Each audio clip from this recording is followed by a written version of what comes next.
আচ্ছা, আপনারা যারা আমাকে খারাপ খারাপ আমারে ভিডিও পাঠান বা ছবি পাঠান, খারাপ খারাপ ভাষায় আমাকে ইনবক্সে লেখেন, আপনারা তো কারো না কারো মায়ের পেট থেকে হয়েছেন।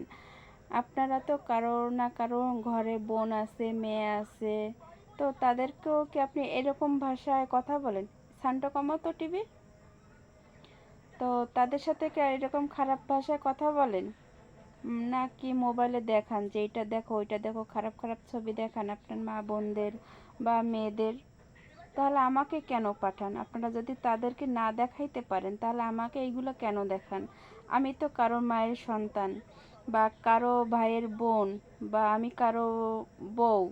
তাহলে আপনি এরকমটা কেন আমারে লেখেন, ইনবক্সে লেখেন, খারাপ খারাপ ভিডিও বানান, বানাইয়ে তারপরে আমাকে পাঠান কেন? সেটা আমারে বলবেন।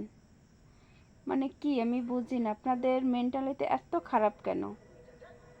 আপনাদের কি লজ্জা শরম বলতে কোনো কিছু নাই?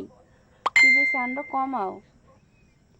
এরকমটা কেন করেন? নাকি আমি অনেক দূরে থাকি, আপনাদের কাছাকাছি থাকি না, তারপরে তারপর আমি আপনাদের হাতে ছোঁয়াই না, তারপরে হচ্ছে তারপরে কি বলবো আর, আমার মানে ভাষা আমি খুঁজে পাচ্ছি না। আপনারা এত এত খারাপ ভিডিও আমার ইনবক্সে পাঠান যেগুলো আমি দেখলে, ছেলে মেয়ে নিয়ে দেখলে এইগুলো আমি সহ্য করতে পারি। তারাও আমার ভিডিও তো দেখে, তাই না? তারপর আমার দেখা গেল মেসেঞ্জারে কেউ কিছু পাঠালে সেটা হঠাৎ করে চোখে পড়ে।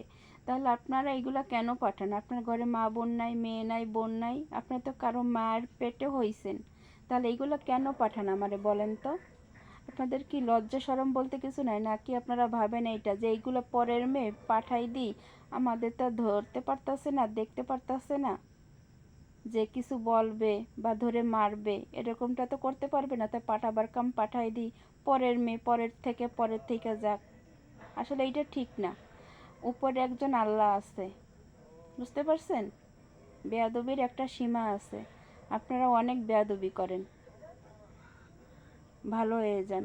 ভালো কাজ করলেও আল্লাহর কাছে ভালো জবাব দিবেন, খারাপের কাজে কিন্তু জবাব অবশ্যই দিতে হবে।